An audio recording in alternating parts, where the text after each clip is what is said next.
We have survived one civil war, and he was cautioning that we should make sure we do not have another civil war. I don't believe that we will have another civil war.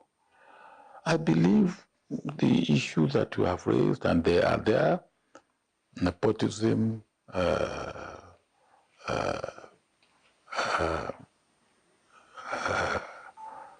corruption, you have mentioned. Nepotism is also a form of corruption. Favoritism is a form of corruption. Not moving fast enough in our development program, and what we now have, where people do things with, I don't care. You just do it, and as if there's no, you are not responsible or accountable to anybody. I believe they will be, I see them as passing phases. Passing phases. If God can take care of Abacha, and if I can put it that way, after the Civil War, Abacha's era was another dark. And if God can see us through that, I believe God will see us through any situation. But I will tell you this, when I was about to consider contesting for the presidency of Nigeria, many people came to me and said, you will be the last president of Nigeria. And I said, why? They say, after you, there will be no Nigeria. And they had reasons to feel that way.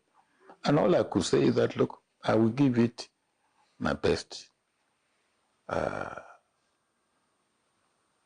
I have, the best that I have. And I give it the best that I have.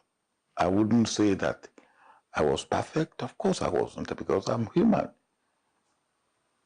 But there was no doubt that I did the best that I believe I could do. And now, Nigeria still remains. We have had 3 presidents after my time, and Nigeria will continue to remain. So what do we need to do? Now, one, how much do we care for ourselves in this country? How much do we hold leaders responsible and accountable? How much do leaders feel that they are dealing with human beings of diverse background, diverse culture, diverse religion, diverse social background, diverse ethnicity, diverse political affiliation? How much? How much do we bring competence into what we do? Or can we just ride roughshod over things and just say, well, look, yes, this is our time. I've heard that from people. This is your time. What is your time? Every time is God's time. And that one that you call yours, God can take it away from you tomorrow. And particularly when you do things as if you are God. When you do things and ride roughshod. When you do things without taking into consideration holistically the interest of everybody in this country. And I believe that all this can be done. If anybody is not doing it, it is bad leadership. And bad leadership doesn't last forever. Bad leadership can only last for. And what we must all be able to do is to say, hold leaders to accountable. No matter, that may even require extra sacrifice on our part. To hold leaders accountable. That look, that you are a leader is an opportunity for you to serve. It's an opportunity to show to Nigerians and to show to God that you are grateful for what God has done, the place God has put you. Wow. You can't just do it. I couldn't care. And people are criticizing. You see every criticism as an attack. Democracy allows for criticism. Democracy allows for demonstration. Democracy allows for protest. Democracy allowed for even you to be accused. But explain if you feel that you are wrongly accused. Leave no room for any doubt. Impunity is what we have. Is that part of democracy? No. No. So, yes, Nigeria first, in the sense that whatever else, regional, state,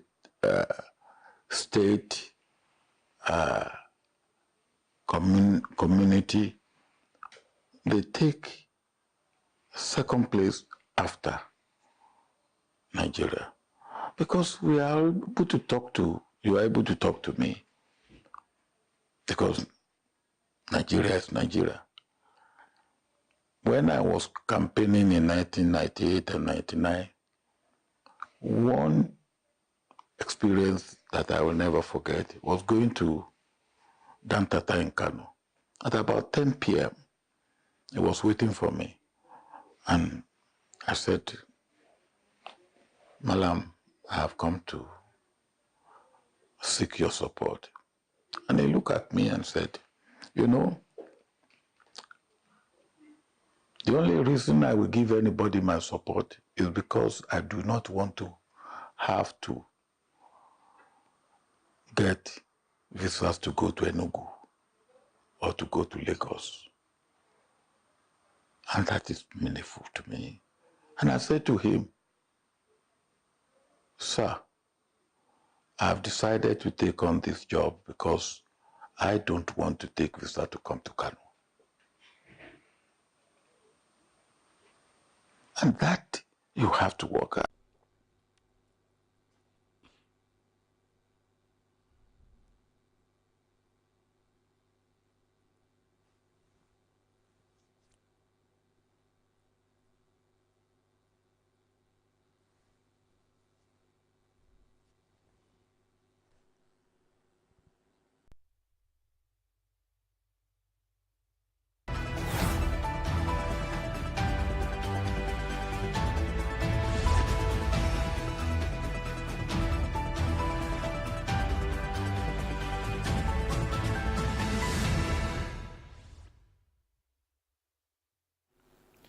Welcome to the news on Signature TV. I am Barry Kumo Ado. In the headlines, ENUGU PDP elects council chairmanship candidates across 17 local government areas. Jonathan calls for church-led health revolution in Nigeria. First Lady condoles Sokoto Bauchi governors over boat mishap and flooding. WHO declares Mpox a global public health emergency for second time in 2 years. Details in a moment.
The People's Democratic Party (PDP) in the state on Wednesday elected the party's chairmanship candidates for the 17 local government areas of the state.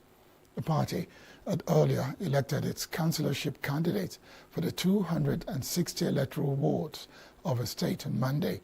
Virtually all the candidates emerged by consensus, apparently based on an earlier instruction passed down to them by Governor Peter Mbah, who is the leader of the party in the state.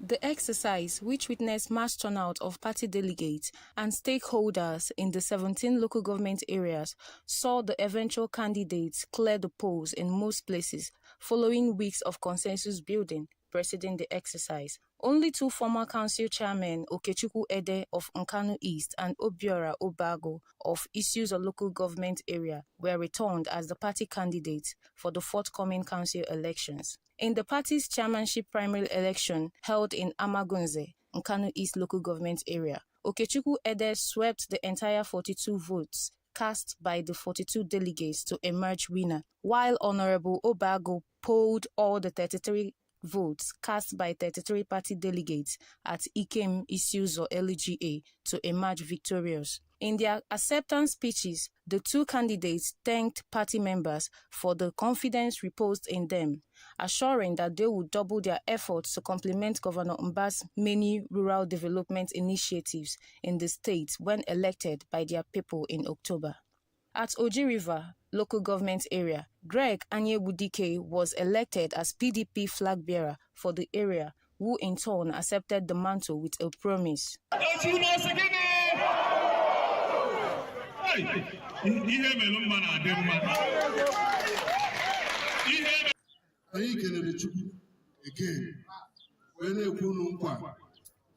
I am disappointed you. Where was that opportunity? When I see a Canadian, the action governor of ENUGU State, the leader that came and took an award for brevity in governance. The leader that came under 1 year is serving several hundreds of projects going across the state, not missing anybody. You could kill a Kusonia open at ENUGU State. I Kenya. Where will opportunity and I say no Juni Lazum? All our way shopping. Other winners include beloved Dan Anike, Enugu East, Jude Asowa, Nsukka, Caleb Ani, Enugu South, Ibenaku Ono, Enugu North, John Obodo, Nkanu West, Ugochukwu Nwanjoko, Aninri, Uche Okolo Ogu, and Vita Ndo Eziago. Others are Hyginus Agu Udi, Michael Ogala, Iweze North, Ferdinand Ukweze, Iweze South, Aka Eze Aka Udenu, Eric Odo, Iwe-Etiti, and Chijioke Ezugu Ozowani. The chairman of Enugu State Independent Electoral Commission, NSEC, Professor Chris Ungu, who observed the exercise at Amagunze in Kano East, described it as credible, free, and just, saying that NSEC under his leadership was out to ensure a level playing ground for all the political parties. At Nkanu West, where Obodo was served as the deputy chairman and secretary of the local government, was declared winner, having scored 41 votes to defeat his fellow contender, Igwesinwodo Obu. The exercise was witnessed and superintended over by officials of Enugu State Independent Electoral Commission, NSEC. Reacting to the overwhelming victory at the primary, Obodo commended the successful process of the primaries, while thanking the governor, Peter Mbah, for providing a safe and enabling environment that made it possible for each free primaries, as he promised a disruptive governance policy in line with the developmental philosophy of the state governor if elected. He thanked the people of the local government for massive support and encouragement he had received, saying it translated into the number of votes he received in the election. Those who witnessed the primaries include the former National Commissioner of Independent National Electoral Commission, Victor Chukwani, former Federal Commissioner of Code of Conduct Bureau, Chief Afam Nnaji, former State Commissioner Nwachukwu San Chukwani, former Chairman of Council Henry Okenwa and Ekene Okenwa, local government and ward executive members of the party, and several others. In his congratulatory message, Governor Peter Mbah expressed satisfaction with the reports of peaceful, free, fair, and credible process he received about the exercise across the state. Mbah said the party members made the best decisions given the quality of candidates that will be flying the party flag, saying they have what it takes to drive the disruptive, innovative development programs at the grassroots. The Enugu State Independent Electoral Commission (NSEC) has fixed Saturday, October 5th, 2024 for local government elections in the state. The people of the state expect that the NSEC will conduct a credible and transparent election that will respect the will of the people to give meaning to the recent autonomy granted the third tier of government. A public affairs analyst, Abuchi Anueyago, says everything possible must be done to give full effect to the autonomy granted to local governments by the recent Supreme Court judgment. Anueyago were featured on Signature Morning, the flagship breakfast show on Signature TV, said that it is only the way to ensure accelerated development at grassroots. According to him, the local government system in Nigeria cannot operate effectively if they do not function independently and outside the control of other tiers of government. He also called for effective legislation that will strip the state independent electoral commissions of a power to conduct local government elections so that the mandate of the people at the grassroots can be respected. The process through which people get to the local government council should also be actually independent. It should not be ambiguous. It should not have any encumbrances, whereby before you become a local government council chairman, maybe you have to obtain approval. You have to obtain the consent of the incumbent governor. No. So since they have started doing something, they should take it further and make a legislation that will change the present situation where the local government election is conducted by state, what they call a state independent. I wonder why that word independent, because there is nothing that shows that these electoral bodies, state electoral bodies, are independent. They are not independent of, they are, in fact, they are extension of the government houses, the state government houses in the various states, in the 36 states, and then the Abuja, the federal capital, because that one belongs to the federal capital territory minister. So if they want to do things very well, to address the concern that you raised, a situation where a local government council chairman, for instance, has the local government in a very far away rural community, rural area, but the chairman is living in opulence in a cozy city, in a cozy environment. It shouldn't be so, because the local government, you have to be there to govern. The House of Representatives Tribunal sitting in Abakaliki, Ebonyi State has returned Dennis Agbo of Labour Party as a duly elected candidate in the rerun election for Igweze North Udeni Federal Constituency held on February 3, 2024. Tribunal subsequently sacked the member representing the constituency, Simon Atigwe. Atigwe of the People's Democratic Party, PDP, was declared the winner of the rerun election held on February 3, 2024. The Independent National Electoral Commission, INEC, had said the PDP's candidate polled 23,863 votes to defeat Honorable Dennis Agbo of the Labour Party, who garnered 23,226 votes. Agbo, who had earlier won the February 25, 2023 election, but was sacked by the appellate court, proceeded to the tribunal to challenge Atigwe's declaration. Agbo argued that the rerun election was marred by wrong computation of result, substantial non-compliance to the Electoral Act, among others. In their ruling on Wednesday, 14th August, the tribunal, headed by Justice H.N. Kunaza, said that the petition had merit and declared Dennis Nnamdi the actual winner of Igweze North Udeno Federal Constituency. It also held that Atigwe Simon Chukwuemeka was not duly elected by the valid votes cast, as the petitioner won with 23,221 and PDP 21,863 votes, and as such, the certificate of return issued to Atigwe should be withdrawn and issued to Agbo. Governor Siminalayi Fubara of Rivers has sworn in 5 new commissioners and 2 special advisors to serve in the State Executive Council. The newly sworn-in commissioners are Ilamu Abua, Dr. Roland Obed-White, Austin Nadozie, Samuel Eyiba, and Dr. Samuel Aya, while those sworn in as special advisors are Forgiva Makjuri and Acho Na. Fubara urged the new officers to work towards achieving the objectives of his administration, implementing projects that would have direct positive impact on Rivers people, irrespective of any distractions.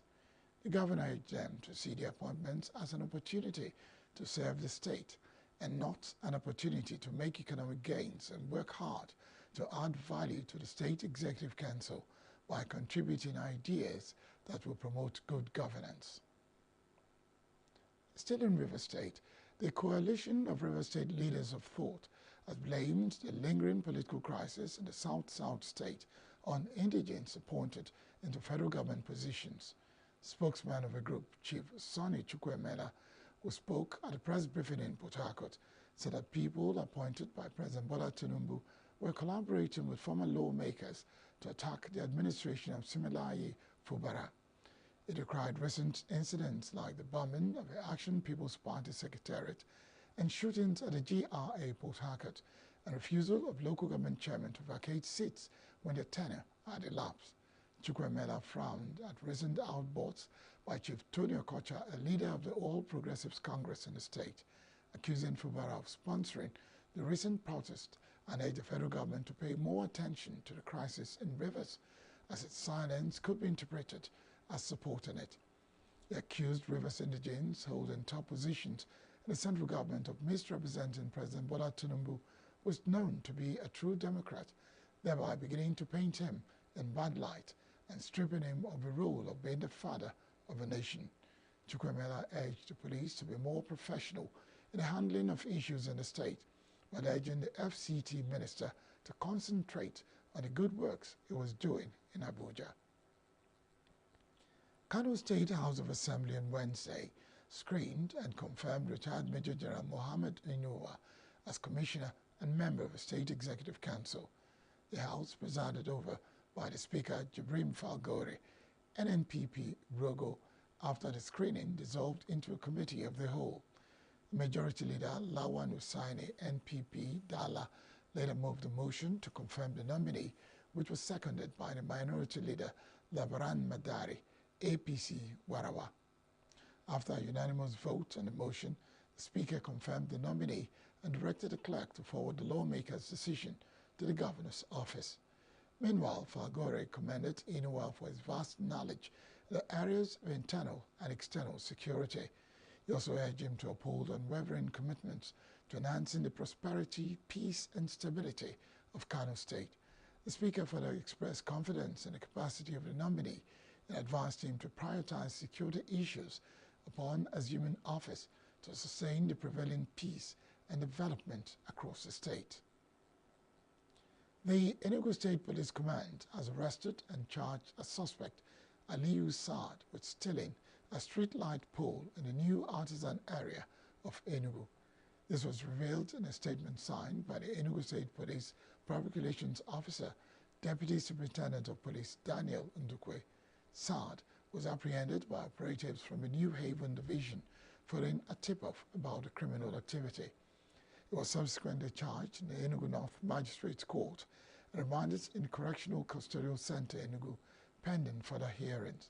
The suspect was arrested for allegedly uprooting and stealing a street light pole at New Artisan ENUGU, following the operative's swift response to credible information about the criminal act.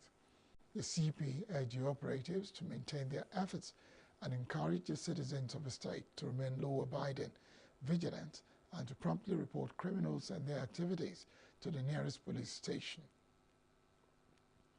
A two-day workshop on service orientation for bureaucrats has ended in ENUGU with a call on public servants to exhibit positive work ethics and integrity in the discharge of their duties.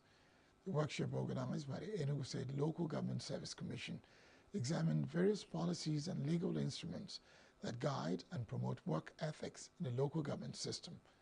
Addressing the participants, the former Vice Chancellor of Coal City University ENUGU, Professor Malaki Okweze, identified integrity, discipline, and teamwork as the basic attributes of an efficient public service.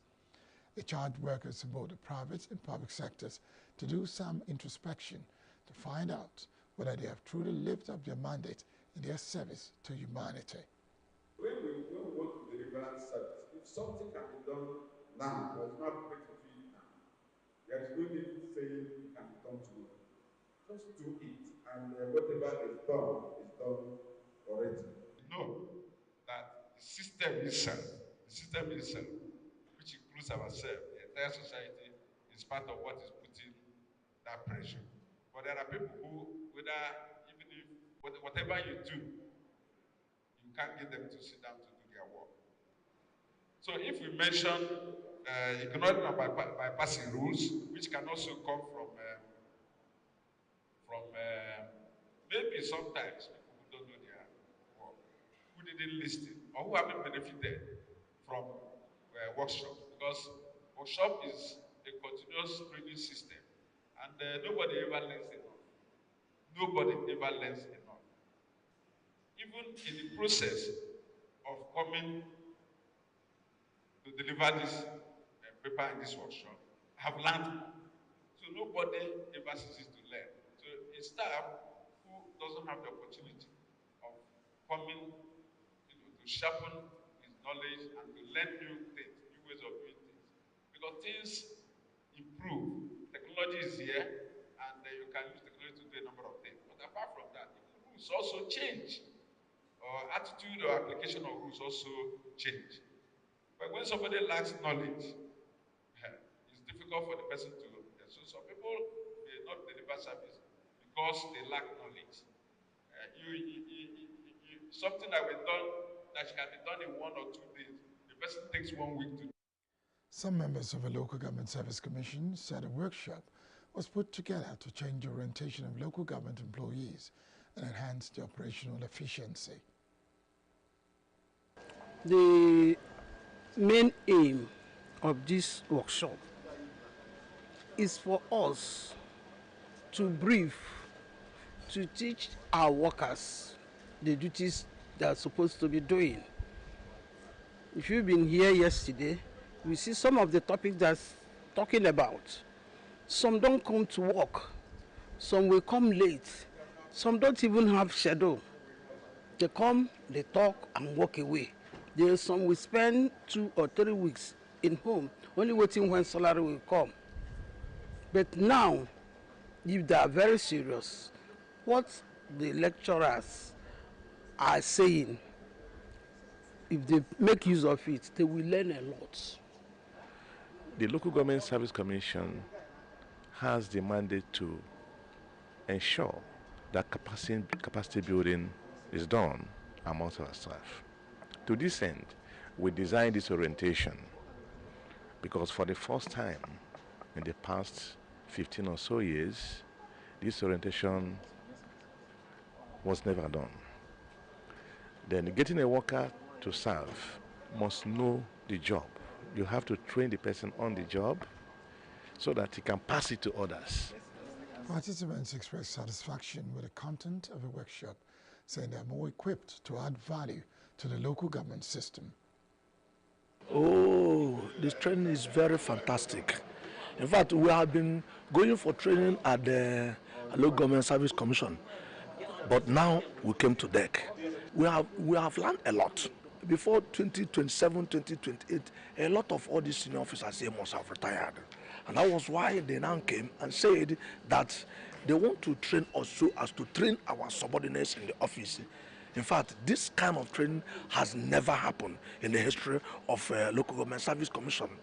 Really, the workshop is a very good one, more especially at this moment that it's like the local government system is dying. But thank God for this type of a workshop. It will improve the workforce in the local government area and the way our attitude towards our work. I have to say that the workshop is very timely. Even from the topics, service orientation and work ethics in local government bureaucracy, the topic is well chosen. From what they have taught us here, there is no there's no disputing the fact that the participants are going to gain a lot. So it's going to improve our work ethics. The present commission has been conducting a lot of seminars for workers of different cadres. But this one seems to be so special because it combined almost all the senior workers in the system.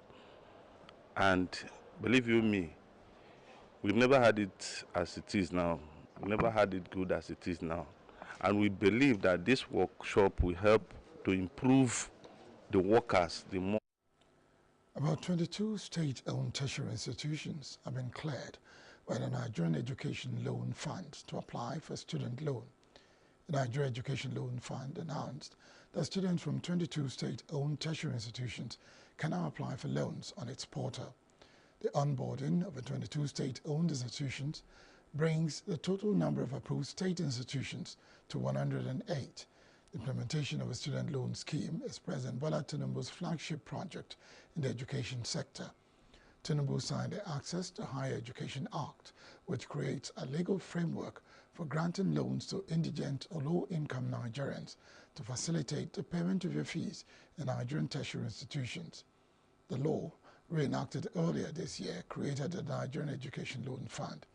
NELFund is saddled with the responsibility of handling all loan requests, grants, disbursement, and recovery. The fund, according to the Act, is to be funded from multiple streams and would engage in other productive activities. Presidential candidate of the Labour Party LP, Peter Obi, has emphasized the crucial role of young people in driving the development of a nation. In a statement released on X, Obi underscored the importance of prioritizing the future of Nigeria's youth and urged leaders to place their needs and aspirations at the forefront of the country's development agenda. Obi stated that youths remain the bedrock of the development of any country, highlighting the essential role that young people play in shaping the future of Nigeria. He called on the nation's leaders to recognize this and to ensure that the development strategies and policies implemented today are geared towards securing a better tomorrow for the younger generation.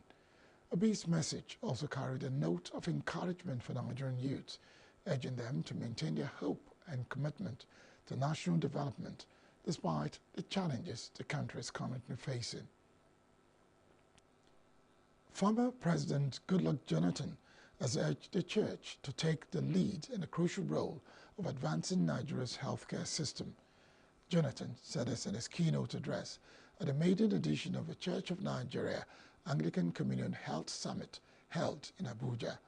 The former president was represented by the former Executive Secretary of Nigeria Christian Pilgrims Commission, NCPC, Professor John Kennedy Opara, highlighted the church's historical contributions to health and education sectors. Jonathan acknowledged the bravery of healthcare workers, especially during the 2014 Ebola crisis, like Dr. Stella Adedevo, who lost her life in the line of duty. He said the passage of the National Health Act, signed into law during its administration, has significantly improved healthcare access for millions of Nigerians and established a framework for the provision of essential health services, the management of health resources, and the protection of patients' rights. The primate of all Nigeria Anglican Church, Most Reverend Henry Ndukuba, outlined a visionary framework for integrating holistic health into the church's mission while emphasizing the historical pioneering role of the church in healthcare in Nigeria. He called for a renewed commitment to comprehensive healthcare, blending physical, mental, and spiritual well-being in alignment with biblical teachings and modern health standards, and proposed a series of strategic initiatives, including the establishment of a Church of Nigeria Health Commission to streamline and standardize healthcare services.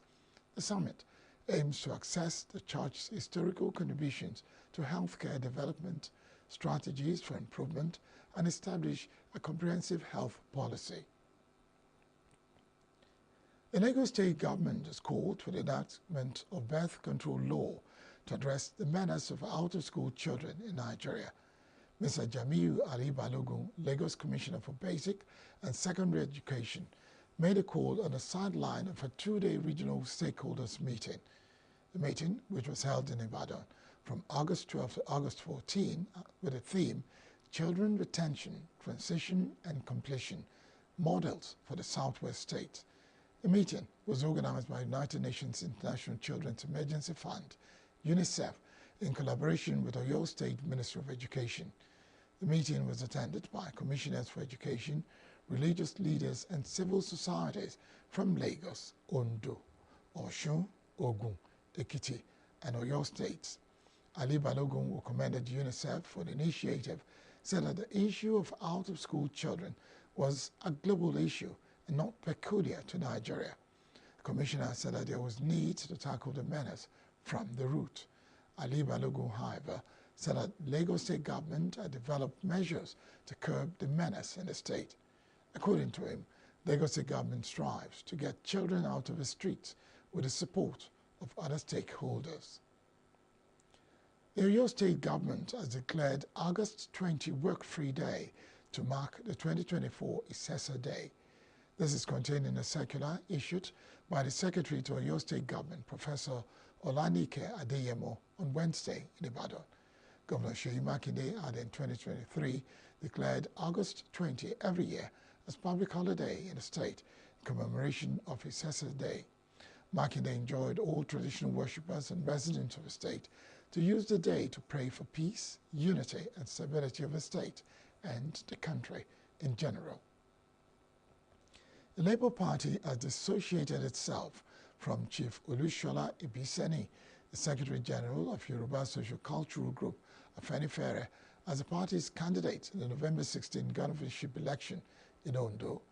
National Publicity Secretary, Labour Party, Obiora Ifo, made a clarification in a statement on Wednesday in Abuja. According to him, Dr. Ayo Olorunfemi emerged as a standard bearer in the Ondo governorship election after its primaries held in Akure in June. He said Ibiseni, who contested for the governorship of the opposition People's Democratic Party, PDP, in the state, but lost, was yet to relinquish its membership of PDP, neither has he identified with the Labour Party. Dr. Olorunfemi is a candidate of the Labour Party. He emerged after the governorship primaries witnessed by the Independent National Electoral Commission, INEC.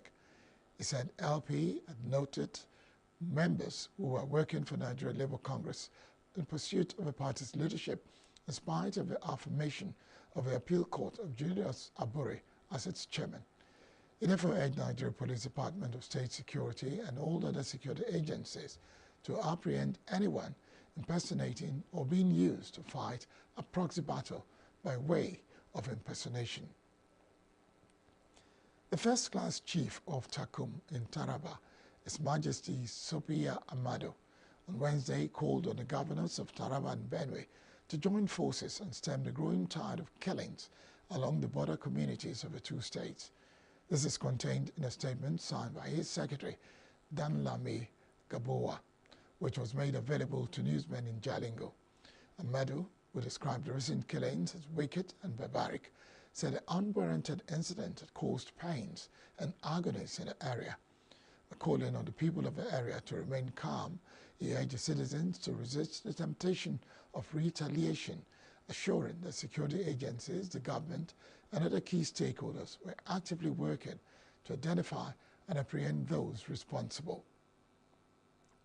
The federal government says it has traced at least 83 billion naira in cryptocurrency and fiat money channeled towards a recent nationwide protest. They include 50 million naira of cryptocurrency and $38 million of which was blocked in 4 cryptocurrency wallets, and 4 billion naira contributed by various political actors in Abuja, Kano, Kaduna, and Katsina. This was part of a presentation by the National Security Advisor, Nuhu Ribadu, at the inaugural meeting of the Council of State convened by President Bola Tinubu at the Aso Rock Villa, Abuja. Reports say that local conspirators traced to the capital city Abuja, Kaduna, and Kano have been arrested. They also found out that some political actors contributed 4 billion naira to fund the protest. The federal government has announced plans to recruit 3,500 teaching staff across federal unity colleges nationwide. Dr. Yusuf Sununu, Minister of State for Education, made this known at a 2-day National Stakeholders Forum on senior secondary education in Nigeria. The event brought together education stakeholders to discuss challenges facing secondary education in the country. The theme of the forum is Revitalizing Senior Secondary Education in Nigeria for Global Competitiveness. Sununu stated that the recruitment of these teachers will significantly improve the quality of education. Sununu also said that the ministry had trained more than 1,000 staff in technology application in education through its Research Resource Center. It told participants that more than 53 vocational skills acquisition centers had been built to cater to the skills needs of young people, aligning with President Bola Tinubu's Renewed Hope agenda. He added that approval had been secured to build an additional 50 model schools across the country to enhance teaching and learning. The House of Representatives Committee on University Education has invited Professor Carol Arinze Umobi, the Acting Vice Chancellor, Nnamdi Azikiwe University, UNIZIK, Awka, Anambra, over alleged poor project execution. The chairman of the committee, Abubakar Fulata, made this known in a statement on Wednesday in Abuja. The invitation followed the committee's earlier visit to UNIZIK in Awka. He said the committee will not allow certain things that would halt the expected progress in nation's universities to persist.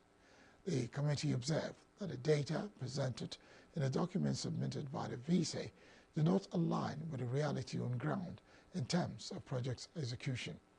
Fulata wondered how the management of a university will claim to have generated 1.5 billion naira in the preceding year, but said it spent about 3 billion naira from the same internally generated revenue. It said spending money without appropriation by the parliament was a gross violation of the constitution. The committee said the oversight visit became necessary due to the calls and concerns raised by many Nigerians that several MDAs would do better if legislators carried out their role as expected. Furthermore, the committee said there would be no justification to approve funds for any government organization if what has been earlier approved was haphazardly utilized. The committee said it observed several discrepancies and infractions in the documents presented, urging the VC to appear before them in the National Assembly with relevant documents for further legislative action. The committee noted that one of the areas of concern is 100% payment for a project that was less than 40% completed by the school management. The Senate, through its Committee on Public Accounts, slammed the management of the Nigerian National Petroleum Company Limited, NNPCL, the Federal Inland Revenue Service, FIRS, the Nigeria Police Force, and 12 others for the persistent refusal to respond to queries raised against them in the 2019 audit report. Chairman of the committee, Senator Ahmed Aliyu, SDP Nasarawa West, said since heads of affected agencies refused to respond to queries raised against them in the 2019 audit report, over several opportunities were offered for them to do so. Said that going forward, any agency that refuses to honor an invitation to defend its queries will have its queries sustained and reported to the Senate plenary by the committee. Mrs. Oluremi Tinubu, wife of the president, has condoled with Governors Ahmed Aliyu of Sokoto State and his Bauchi State counterpart Bala Mohammed over tragedies that befell their states recently.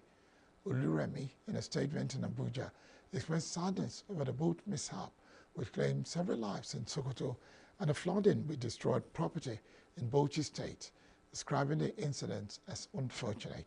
Said our thoughts and prayers over the families while sympathizing with those who lost loved ones and property, as well as those who have been displaced. The First Lady prayed for the souls of the departed to rest in perfect peace and for God to comfort the affected families and grant them the fortitude to bear the irreparable losses. The Kano state government says those who invaded the state high court during the nationwide protest carted away some of the documents used in the corruption trial of former Governor Abdullahi Ganduje. The Kano state government